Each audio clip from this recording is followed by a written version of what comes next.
नमस्कार, big debate में आपका स्वागत है। मैं हूं आपके साथ दीपक पथौरिया। बिग डिबेट में आज बात करेंगे सीएम शिवराज सिंह चौहान और कांग्रेस नेता प्रियंका गांधी के बीच हुए वॉर की। जी हां, मध्य प्रदेश में चुनाव की तारीख जैसे जैसे नजदीक आती जा रही है वैसे वैसे एक दूसरे पर वार पलटवार और तकरार का सिलसिला जारी है। जहां शिवराज सिंह चौहान ने प्रियंका गांधी के बयान पर उंगली उठाई तो वहीं प्रियंका गांधी ने भी शिवराज पर कई आरोप जड़ दिए। आज चर्चा इसी मुद्दे को लेकर। सबसे पहले देख लेते हैं रिपोर्ट। मध्य प्रदेश में चुनाव प्रचार अभियान तेजी पकड़ता जा रहा है। भाजपा और कांग्रेस दोनों दलों के राष्ट्रीय स्तर के नेता मध्य प्रदेश आ रहे हैं और पार्टी प्रत्याशियों के समर्थन में वोट मांग रहे हैं। आज प्रियंका गांधी मध्य प्रदेश के दौरे पर रही, वहीं सीएम शिवराज ने प्रियंका पर झूठ बोलने के आरोप लगाए और उनसे सवाल किए हैं। कांग्रेस महासचिव प्रियंका गांधी के प्रदेश दौरे पर मुख्यमंत्री शिवराज सिंह चौहान ने तंज कसा और प्रियंका पर झूठ बोलने का आरोप लगाया। शिवराज ने कहा कि प्रियंका गांधी जी, आप जब भी मध्य प्रदेश आती हैं तो झूठ की दुकान खोल देती हैं। पिछली बार आपने झूठ बोला कि मध्य प्रदेश में 3 साल में केवल 21 लोगों को रोजगार मिला। अब झूठ बोले कौवा काटे। आप इतना झूठ मत बोलिए। प्रदेश में 50,000 नियुक्ति पत्र मैंने बांटे। आप मध्य प्रदेश को बदनाम कर रही हैं। वहीं कांग्रेस की राष्ट्रीय महासचिव प्रियंका गांधी ने धार जिले की चुनावी सभा में इमोशनल कार्ड खेला। दादी इंदिरा गांधी, नाना पंडित जवाहरलाल नेहरू और पिता राजीव गांधी का जिक्र कर सभा की शुरुआत की। धार जिले के कुक्षी के डही में प्रियंका ने कहा, अर्जुन अपनी नजर और ध्यान को केंद्रित कर तीर चलाते थे, इसी तरह अपने वोट को चलाओ। तीर सही लगने से आपका भविष्य मजबूत बन सकता है। उन्होंने सीधी पेशाब कांड पर सीएम शिवराज को घेरते हुए कहा, चुनाव का समय है तो मुख्यमंत्री ने उस लड़के के पैर धोए जिसके साथ गंदी हरकत की गई थी। केंद्रीय मंत्री नरेंद्र सिंह तोमर के बेटे देवेंद्र तोमर के वायरल वीडियो का मुद्दा उठाते हुए बोली, केंद्र के कृषि मंत्री के बेटे का एक वीडियो सामने आया, इसमें हजारों करोड़ की बातें हो रही हैं। चुनाव का समय है तो मुख्यमंत्री जी ने उस लड़के के पैर धोए जिसके साथ इतनी खराब हरकत, गंदी हरकत की गई थी। लेकिन इससे पहले क्या, चुनाव से पहले क्या और चुनाव के बाद क्या? क्या हम सोचेंगे नहीं? क्या हम पूछेंगे नहीं कि इस सरकार की नीयत क्या है? दरअसल धार जिले में प्रियंका गांधी का पिछले 40 दिनों के अंदर ये दूसरा दौरा है। यहाँ से वो धार, झाबुआ, बड़वानी और अलीराजपुर की 14 विधानसभा सीटों पर मतदाताओं को साधा। इससे पहले प्रियंका गांधी 28 अक्टूबर को दमोह आई थी। उन्होंने मंच से कहा था, मैं हटकर बात करना चाहती हूँ। मैं अमेठी में पिता के साथ गई थी, वहाँ लोगों ने पीएम राजीव से कहा था कि सड़क बनवाए, वहाँ की जनता जागरूक थी। आप कब जागरूक होंगे? आज मध्य प्रदेश में पलायन हो रहा है, लोगों को कोरोना में कोई राहत नहीं मिली। केंद्र सरकार जीएसटी लाई तो उससे मुसीबत बढ़ गई। किसानों को राहत नहीं मिली, मनरेगा को कमजोर कर दिया गया, रोजगार के माध्यम बंद कर दिए। उन्होंने कहा था कि अगर सरकार आने पर कांग्रेस आपके वादे पूरे न करे तो अगली बार उसे वोट मत दीजिएगा। हमारी घोषणा का आधार चुनाव नहीं है। हमारी घोषणा का आधार ये है कि जिन जिन प्रदेशों में आज कांग्रेस ने ये गारंटी दी है वो गारंटी पूरी हो रही है। हमारी घोषणा का आधार ये है कि हम समझते हैं कि आपका जीवन कितना मुश्किल है। बहरहाल बीजेपी कांग्रेस में वार पलटवार और आरोपों का दौर जारी है। ऐसे में देखने वाली बात ये होगी कि आम जनता किसकी बात पर भरोसा करती है। क्या सीएम शिवराज सिंह चौहान की बातों को लेकर आम जनता कमल खिलाती है या फिर प्रियंका गांधी की बातों पर एतबार कर सत्ता का सूखा झेल रही कांग्रेस का हाथ मजबूत करती है। सलमान खान, स्वराज एक्सप्रेस, भोपाल। और इसी मुद्दे पर चर्चा करने के लिए खास पैनल हमारे साथ जुड़ा हुआ है। बीजेपी प्रवक्ता हैं प्रेम व्यास जी। प्रेम जी, आपका बहुत बहुत स्वागत है। कांग्रेस प्रवक्ता जल्दी हमारे साथ जुड़ेंगे, योगेंद्र सिंह जादौन, और हमारे साथ हैं वरिष्ठ पत्रकार जयंत सिंह तोमर। जयंत जी, आपका भी बहुत बहुत स्वागत है। जिस तरह से जयंत जी अगर देखें, अगर बात करें कि जहां पर आरोप लगाए जा रहे हैं बीजेपी के द्वारा कि प्रियंका गांधी झूठ की दुकान लगा रही हैं, वहीं अगर कांग्रेस की बात करें, कांग्रेस ये आरोप लगाती रही है कि सीएम शिवराज सिंह चौहान जहां पर एयरपोर्ट नहीं होता वहां हवाई जहाज उतार देते हैं, जहां पानी नहीं होता है, नदी नाले नहीं होते वहां पर पुल बना देते हैं, और जहां पर कुछ नहीं होता वहां पे कुछ ना कुछ उगा के कोई ना कोई नई घोषणा कर देते हैं। तो मतलब अगर दोनों ही देखा जाए तो झूठ का पुलिंदा तो दोनों के ही सामने, दोनों ही परोसते हैं जनता के सामने।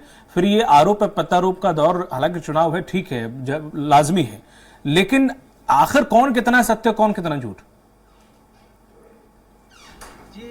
कौन कितना सही है और झूठ है ये तो तभी तय हो पाएगा जब जिस बात की चर्चा प्रियंका गांधी कर रही हैं कि लोगों का जीवन कितना मुश्किल है, वो दावा कर रही हैं कि उन्हें समझ में आ रहा है। ठीक है। लेकिन कांग्रेस की सरकार रही हो या भाजपा की, लोगों की जिंदगी तो मुश्किल ही रही है। ये आज की नहीं, बहुत पुरानी बात है। और हर चुनाव में इस तरह के आरोप प्रत्यारोप और दावे होते रहते हैं। हम ये देखें कि जितनी भी रिपोर्ट आई है भारत सरकार की, वो बताती है कि हिंदुस्तान का आम आदमी 1500 रुपए महीने पे अपना गुजारा कर रहा है। तो मध्य प्रदेश भारत का ही हिस्सा है और भारत की मध्य प्रदेश की जो रिपोर्ट्स हैं डेवलपमेंट संबंधी, वो देखने में बहुत खूबसूरत लगती हैं अधोसंरचना के लिहाज से, तमाम सारी चीजों के लिहाज से। लेकिन शिक्षा, स्वास्थ्य, पर्यावरण, इन सब चीजों को अगर देखें तो वो दावे बिल्कुल कागजी हमको नजर आते हैं। हम देखें कि नेताओं की संपत्ति बढ़ती चली जाती है और आम जनता दिनों दिन कराती है। जी जी जी सर, बात रखिए सर। हाँ, तो यही है कि ये देखा जाए कि आम आदमी की जिंदगी कितनी सरल हुई है। अगर 20 साल के भाजपा के शासन में अगर जीवन सरल हुआ है तो भाजपा को इतनी चिंता क्यों है, जिसके लिए इतने सारे एन चुनाव के समय आप इतने वादे कर रहे हैं। ये सब चीजें आप बहुत पहले भी कर सकते थे। जो अतिथि विद्वान हैं, महाविद्यालयों में पढ़ा रहे हैं, उनको नियमित करने की या उनके वेतन को ठीक करने की बात वो आपने इतने वर्षों के बाद की है। गैस सिलेंडर सस्ता करने की बात हो या लाडली बहना की बात है, आप एन चुनाव के समय लेके आए हैं। इसमें कोई दो राय नहीं है कि लाडली बहना योजना एक सामाजिक क्षेत्र में एक महत्वपूर्ण पहल है और महिलाओं के सशक्तिकरण की दिशा में एक बहुत महत्वपूर्ण कारगर योजना है। इसमें कोई दो राय नहीं। ठीक है। लेकिन इस तरह की योजनाएं पहले भी आ सकती थी। दोनों ही राजनीतिक दल ये नहीं बताते हैं कि जितनी उन्होंने वादे किए हैं, चुनावी वादे किए हैं, वचन दिए हैं, उसके लिए जो बजट लगेगा वो बजट कहां से आएगा। ठीक है कि वो लोग करेंगे, एक के बाद एक योजनाओं को हाथ में लेंगे, लेकिन अंततः ये भी बताना चाहिए साथ में कि इसके लिए वित्तीय प्रावधान की क्या स्थिति है। कई योजनाओं को हम लोगों ने देखा है कि अंततः रिजर्व बैंक ने उस पर या वित्त विभाग ने उस पर आपत्ति लगाई है और वो योजनाएं फिर कारगर साबित नहीं हो सकी हैं। तो बाद में सरकारें इस तरह के बहाने दे देती हैं, लेकिन चुनाव उन्हें जीतना है किसी भी तरीके से। जी बिल्कुल। लेकिन ये तो ठीक है, आपने कहा कि घोषणाएं तो कर दी जाती हैं, रेवड़ियां बांट दी जाती हैं, बाद में पैसा कहां से? पैसा तो सर ये तो हम लोगों पर टैक्स बढ़ाया जाएगा या फिर कोई और दिखावा किया जाएगा कहीं ना कहीं, या तो वो लोन लिया जाएगा जैसे कि अब तक लेके आए हैं कि जितना तो 2003 में दिग्विजय सिंह की सरकार में बोलते थे कि कुछ नहीं है, तब जितना ब्याज भरते थे पूरा वो था कर्ज, उतना आप ब्याज भर रहे हैं। तो बस ये इसी तरह चलता रहेगा, कर्ज में आदमी डूबता रहेगा, चीजें महंगी होती रहेंगी। प्रेम व्यास जी हमारे साथ जुड़ गए हैं, योगेंद्र सिंह जादव जी भी जुड़ गए हैं। आप दोनों लोगों का बहुत बहुत शुक्रिया हमारे साथ जुड़ने के लिए। और जिस तरह से देखा जाए प्रेम जी कि लगातार आप ये आरोप लगा रहे हैं प्रियंका गांधी झूठ की दुकान चला रही हैं, तो आप क्या घोषणा की और जुमलेबाजी की दुकान चला रहे हैं? देखिए, अब ये तो तय जनता को करना है कि घोषणा और जुमलेबाजी क्या होती है। आप बताइए ना, पीएम आवास निधि में 38 लाख घर बनाए हैं, तो वो धरातल पर नहीं है क्या? आप बताइए, स्वनिधि में ब्याज मुक्त जो ऋण दिया है वो धरातल पे नहीं है क्या? आप बताइए, उज्ज्वला योजना में जो 82 लाख कनेक्शन दिए वो धरातल पे नहीं है क्या? आप बताइए कि मनरेगा में जो 28 करोड़ मानव दिवसों का सर्जन हुआ था वो धरातल पे नहीं है? या आयुष्मान भारत में जो 3.58 करोड़ जो कार्ड बने वो धरातल पर नहीं है? या किसान सम्मान निधि के पैसे धरातल पर नहीं है? या लाडली बहना धरातल पर नहीं है? या लाडली लक्ष्मी धरातल पर नहीं है? या बच्चों को जो स्कॉलरशिप मिल रही है वो धरातल पर नहीं है? या अनुसूचित जाति के लिए 1900 से ज्यादा छात्रावास बनाए वो धरातल पर नहीं है? क्या चीज धरातल पर नहीं जो भारतीय जनता पार्टी ने लीड करी? दूसरा, आप बताइए, 60,000 किलोमीटर की जो सड़कें थी वो 5 लाख किलोमीटर धरातल पर नहीं है? जल थल मिशन के तहत जो नए कनेक्शन दिए हैं वो धरातल पर नहीं है? सरोवर योजना बनाई थी जिसके अंडर 3800 से आसपास सरोवर बनाए थे जो तय योजना के अनुसार, वो धरातल पर नहीं है? क्या धरातल पर नहीं है? मुझे समझ में नहीं आता कि भारतीय जनता पार्टी ने जितने वादे करे थे, चुनावी वादे, उनका पूर्ण रूप से निराकरण करा। और दूसरा जो कर्ज की बात है, आप 2003 का जीएसडीपी देखिए 31% था और अभी का जीएसडीपी 29%। मतलब हम अर्जन भी कर रहे हैं, हम भर भी रहे हैं और विकास भी कर रहे हैं। तीनों चीजें हम एक साथ कर रहे हैं। और स्रोत, नए नए स्रोत बनाने के लिए भी हम बहुत सारे प्रयास कर रहे हैं। अभी बिना रिफाइनरी देखिए, या अभी सेमीकंडक्टर डिवाइस देखिए, या क्लस्टर्स योजना देखिए, या जो अभी ग्लोबल इन्वेस्टर्स मीट में 15 लाख करोड़ से ज्यादा के जो प्रावधान मंजूर हुए वो देखिए। तो निश्चित रूप से आप महाकाल लोग देखिए, आप अद्वैत सिद्धांत देखिए, आप किस चीज की बात करना चाहेंगे। और दूसरी तरफ प्रियंका गांधी जी पूर्व में भी वादे किए, 900 में से 9 वचन भी कमलनाथ जी पूरे कर पाए थे क्या धरातल पर। और उल्टा उसके युवा स्वाभिमान के नाम से जो योजनाएं चलाई थी, 4000 रुपए हम युवा बेरोजगारों को देंगे, नहीं दिए। उसके बाद में महिलाओं से संबंधित जो योजनाएं थी वो पूरी बंद कर दी। बेगा सहारिया भारी महिलाओं का जो अनुदान था वो बंद कर दिया। तो निश्चित रूप से पूछेंगे ही ना जब धरातल पर आएंगे। और वहीं आप बताइए कि आपको प्रदेश की इतनी चिंता है, जहां कांग्रेस शासित राज्य है जैसे छत्तीसगढ़ हो गया, राजस्थान हो गया, मैं तो उसका डाटा निकाल के लाया हूं, आप देखिए ना, मैं आपको बताता हूँ। राजस्थान में 36% युवा ग्रेजुएट जो है वो बेरोजगार है। और वहीं एनएसएस का डाटा आप देखिए, और मध्य प्रदेश, जो अभी रिसेंट है मध्य प्रदेश में सर, ये मध्य प्रदेश का है, 6.27 लाख लोग हैं और 65 लाख राजस्थान में। ठीक है। आप कांग्रेस शासित प्रदेश को अनदेखी करते हैं, एनसीआरबी के डाटा को लेकर आप चिल्लाते हैं, जहां पर प्रदेश में 24 घंटे में कार्रवाई हो रही, वहीं एनसीआरबी का डाटा राजस्थान को लेकर क्या वहां पर एक कटाक्ष नहीं करते, वहां पर आपका ट्वीट जागृत किया था। तो निश्चित रूप से जो झूठ की दुकान लगा रहा है प्रदेश में आके, आप सत्य बोलिए ना कि हमने ये नहीं करा था। आप क्यों झूठ बोल के भड़का ला रहा है जनता को। और दूसरा मैं आपको एक और इनके ऊपर संगीन आरोप लगाता हूँ। आप अभी देखिए रॉबर्ट वाड्रा जी पे और डीएफएल के 17 लोगों पर बेंगलुरु में 850 करोड़ रुपए की धोखाधड़ी का 2350 पृष्ठों का पूरा ब्यौरा दिया है कोर्ट में। ठीक है। और उसके बाद बेंगलुरु में 9600 करोड़ रुपए के भूमि घोटाले का उसका भी ब्यौरा दिया है। तो वहां के लिए क्या बोलेंगे पहले? ठीक, प्रेम जी, मैं अभी योगेंद्र जी के पास जाऊंगा। योगेंद्र जी, उन्होंने बोला कि क्या धरातल पे नहीं है, जो आप बार बार कहते हो घोषणा भीर है, इतनी मशीन है घोषणा करने की, 22,000 के तकरीबन घोषणाएं कर दी हैं। अभी प्रेम व्यास जी ने तमाम सारी चीजें बोला कि ये जितनी योजनाएं हैं जो उन्होंने गिनाई वो जमीन पर काम कर रही हैं और चल रही हैं। योगेंद्र जी, आप तक आवाज आ रही है? योगेंद्र जी से संपर्क नहीं हो पा रहा। योगेंद्र जी, आप तक आवाज आ रही है? ठीक है। जयंत सर, मैं आपके पास आऊंगा। जिस तरह से प्रेम व्यास जी ने जो तमाम सारी योजनाएं गिनाई कि धरातल पर कितनी योजनाएं हैं और कितनी नहीं है, लगभग उन्होंने तमाम योजनाएं गिनाई, लेकिन अगर बारीकी से इन योजनाओं का मंथन करें, चाहे वो स्वास्थ्य को लेकर हो, आपने दुनिया भर की चीजें कर रखी हो, चाहे स्वास्थ्य को लेकर हो, चाहे वो किसान को लेकर हो। आज से मैं 2005 की बात करूं, 2010 की बात करूं, तब किसान कितना संपन्न था, अब किसान कितना संपन्न है। आपने अभी, मैं पूछूंगा उनसे, तो हो सकता है वो 1000 के तकरीबन किसानों के लिए योजनाएं गिना दें और ये भी कहें कि वो धरातल पर हम फ्री में बीज दे रहे हैं, फ्री में सब कुछ दे रहे हैं, उनका एमएसपी में हम खरीद भी रहे हैं। किसान की बरकत नहीं हुई, वो वहीं की वहीं है, शायद उससे भी ज्यादा डाउन चला गया। अगर बात करें स्वास्थ्य की, अगर हम किसी भी सरकारी हॉस्पिटल में चले जाएं तो वहां का आलम बड़ा अच्छे से देखा जा सकता है। किसी भी रैंडमली किसी भी स्वास्थ्य केंद्र में चले जाएं या किसी भी सरकारी अस्पताल में चले जाएं। फिर ये जो तमाम सारी योजनाएं गिनाई जाती है, धरातल पे तो सब है, लेकिन उनका क्रियान्वयन कितना हो रहा है, जनता को उसका लाभ कितना मिल रहा है? आपने तो दिखा दिया कि हाँ भाई हमने जमीन को उतार दिए। जी, प्रेम जी ने बिल्कुल ठीक योजनाएं गिनाई, बिल्कुल उसमें कोई दो राय नहीं है। और वो योजनाएं चाहे वो योजनाएं चाहे भारतीय जनता पार्टी द्वारा शासित राज्यों में हो या कांग्रेस शासित राज्यों में हो, लेकिन हम उसकी बात ही नहीं कर रहे। हम तो ये कह रहे हैं कि चाहे मध्य प्रदेश हो, चाहे राजस्थान हो, आम आदमी की जिंदगी में कितना सरल हुआ है, ये सबसे महत्वपूर्ण बात है। इसके साथ साथ हम ये देखते चले कि नेताओं की संपत्ति कैसे जो है इतनी तेजी से बढ़ जाती है। वो चाहे वो नगरीय प्रशासन विभाग के मंत्रियों की बात है, अभी चर्चाओं में आया ही था। तो ये जो चमत्कार होता है, ये चमत्कार भी तो बताएं गरीबों को कि किस तरह से ये संपत्ति बढ़ती है। और सबसे बड़ी बात है कि बैंकों को बैंक अगर ऋण दे रहे हैं तो कौन से किसानों को दे रहे हैं। जो श्रमिक हैं उनमें से कितनों को जो है योजनाओं का लाभ मिला है, उसके आंकड़े होंगे। लेकिन हम लोग, जब आपने जैसा बताया कि हम लोग धरातल पर जब जाते हैं, लोगों के बीच में जाते हैं, तो उनकी दुख और तकलीफों को हम लोग समझ सकते हैं। सही। तो ये कुल मिला के कर्ज लेके घी आप पिलाते रहे या पीते रहे या फिर टैक्स बढ़ाते रहे लगातार, और इसी गुणा भाग में एक कीमती समय जनता का वो जो चला जाता है। आप देखिए कि 2003 में ये जो आबकारी विभाग है, उमा भारती के समय में, वो शायद 1000 करोड़ उसका बजट हुआ करता था।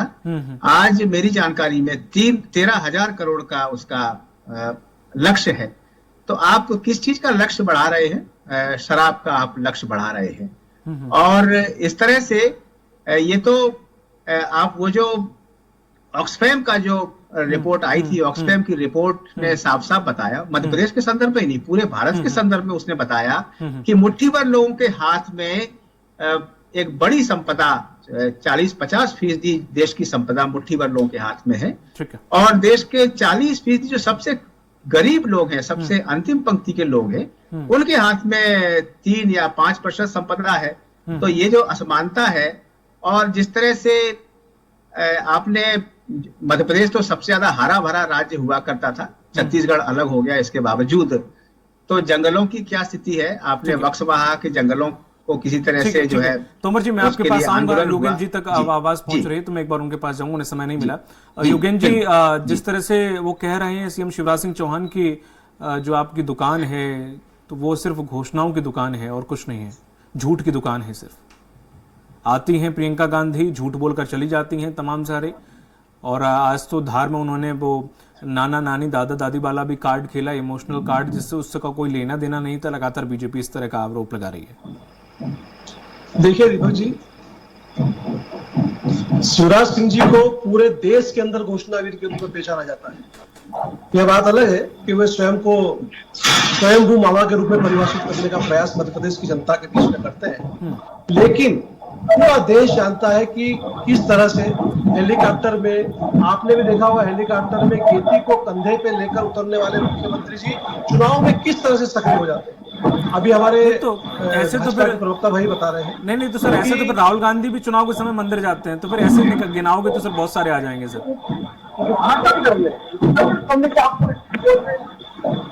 आवश्यकता क्या पड़ रही है आपको?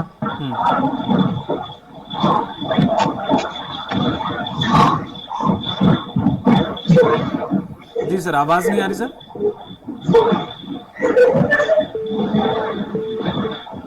ठीक है, जादू जी के साथ आपके पास आवाज नहीं जा रही है, लेकिन प्रेम व्यास जी मैं आपके पास आऊंगा, आप तक आवाज आ रही है? प्रेम व्यास जी आप तक आवाज आ रही है?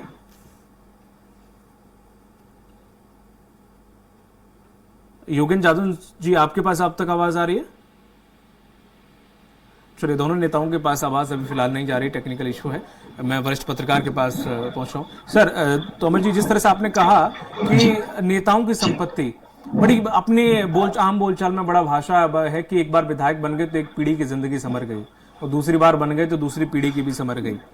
तो ये अब सिर्फ एक नेता एक विकास करने का ये जरिया नहीं रह गया है। कहते हैं कि नेताओं के पास, एक आदमी के पास ज्यादा से ज्यादा कितने सोर्स होंगे, लेकिन एक नेता के पास कम से कम 50 सोर्स होते हैं पैसा आने के, और संपत्ति ऐसे बढ़ती है जैसे दिन दुगनी रात चौगनी। जो भी कहावत सुनी है वो हमने सब सुनी है, लेकिन अगर देखना है धरातल पे वो नेताओं के लिए लागू होती है कि दिन दुगनी रात चौगनी। और फिर एक नंबर की अगर कमाई का भी हम देखें तो फिर तो अपनी ही संसद है, सभी मिलके, चाहे विपक्ष हो चाहे पक्ष वाले हो, बिल लाते हैं कि नहीं कम है इतनी, लो बढ़ा लो, 50 थी, ये वाला भत्ता बढ़ाओ, वो वाला भत्ता बढ़ाओ, 1 लाख कर लो, बस पास कर दिया अपने आपस में ही। फिर क्या घर की सरकार है?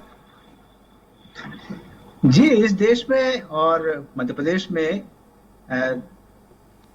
हम ये जानते हैं कि किनकी संख्या ज्यादा है। किसानों की संख्या ज्यादा है, श्रमिकों की संख्या ज्यादा है, लेकिन उनके प्रतिनिधि कहाँ पहुंच पा रहे हैं? ना तो वो संसद में पहुंच पा रहे हैं, ना विधानसभा में पहुंच पा रहे हैं। सभी जगह सदन में, चाहे वो संसद हो, पार्लियामेंट हो या असेंबली हो, सभी जगह तो सब जो पैसे वाले लोग हैं वो पहुंच ही रहे हैं। और इसके लिए सिर्फ उनकी ही गलती नहीं मानेंगे। बीच में जनता ने जिस तरह से अपना मतदान का पैटर्न बदला है, और जिस तरह से चुनाव इतने खर्चीले हुए हैं, उसमें सबकी भूमिका है, उसमें राजनेताओं की भूमिका है।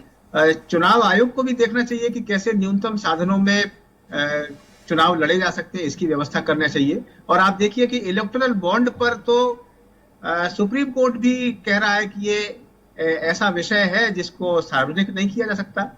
तो पैसा आपके पास कहां से आ रहा है, राजनीतिक दलों के पास, और किन स्रोतों से आ रहा है, ये तो सार्वजनिक होना ही चाहिए। बिल्कुल सही है। और जब तक ये सार्वजनिक नहीं होगा तब तक चुनाव बेहतर नहीं हो सकते, और चुनाव जब तक बेहतर नहीं होंगे तब तक राजनीति बेहतर नहीं हो सकती। एक समय था, हम जानते हैं कि बिहार के मुख्यमंत्री कर्पूरी ठाकुर, वो मुख्यमंत्री रहे, लेकिन उनके पास पासबुक तक नहीं थी, और उनके पास वो जिस झोपड़ी में पैदा हुए थे उसी झोपड़ी में वो विदा हुए। डॉक्टर राम मनोहर लोहिया जैसे लोग थे जिनके पास पासबुक नहीं थी, बैंक खाता नहीं था, लेकिन इस देश में एक ऐसा सशक्त राजनीतिक विपक्ष खड़ा किया जिसके कारण देश में एक लोकतंत्र पैदा हुआ। इस सबको हम जानते हैं, लेकिन ये सारी चीजें बदली हैं 90 के दशक के बाद, और जिस तरह से पैसा आया है।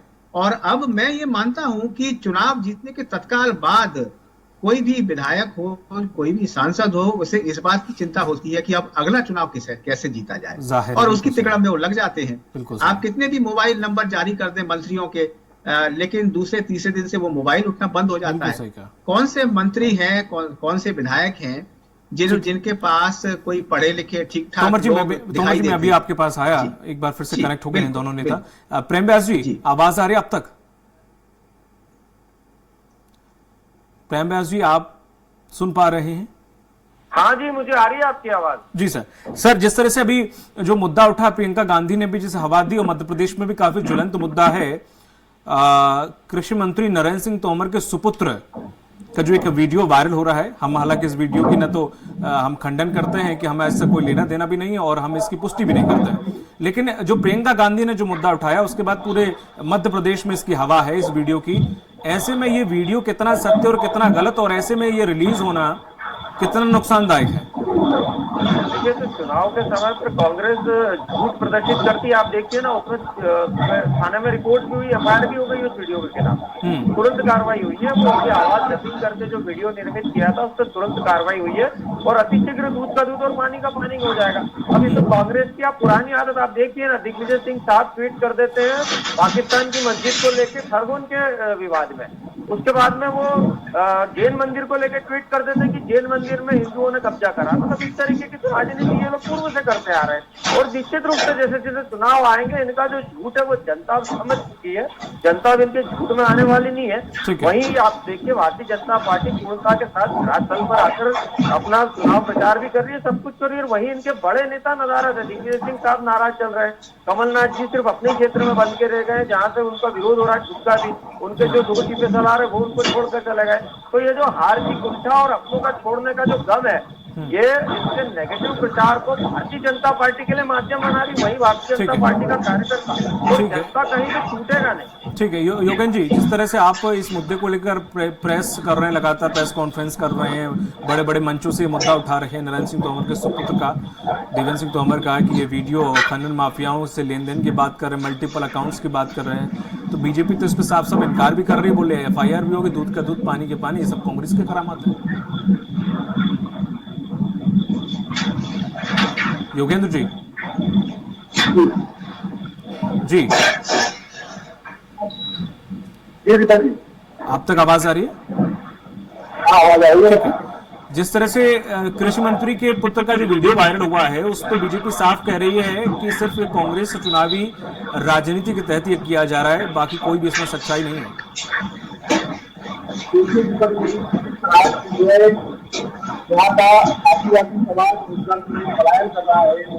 मंत्री के बेटे करोड़ों की बात कर रहे हैं। अब आप ऐसे दौर में आप ये स्पष्टीकरण देके जनता के बीच में आ रहे हैं कि आप रिपोर्ट डाल दीजिए, लेकिन आप देखिए कितनी बड़ी बात है। और अगर आपके कार्य में पूरी तरह से की आवाज नहीं आ रही है, जब आपके इसमें पूरी सफाई वाली बात है, तो फिर आप जरा सोचिए।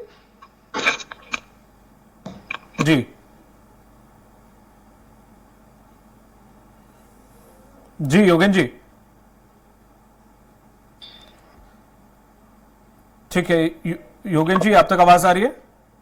नहीं हो पा रहा संपर्क योगेन जी से, चूंकि हमारा समय भी समाप्त हो चुका है, तो इसलिए मैं माफी चाहूंगा कि आप दोनों लोगों को उस हिसाब से समय नहीं मिल पाया, क्योंकि आप लोगों का नेटवर्क इशू था।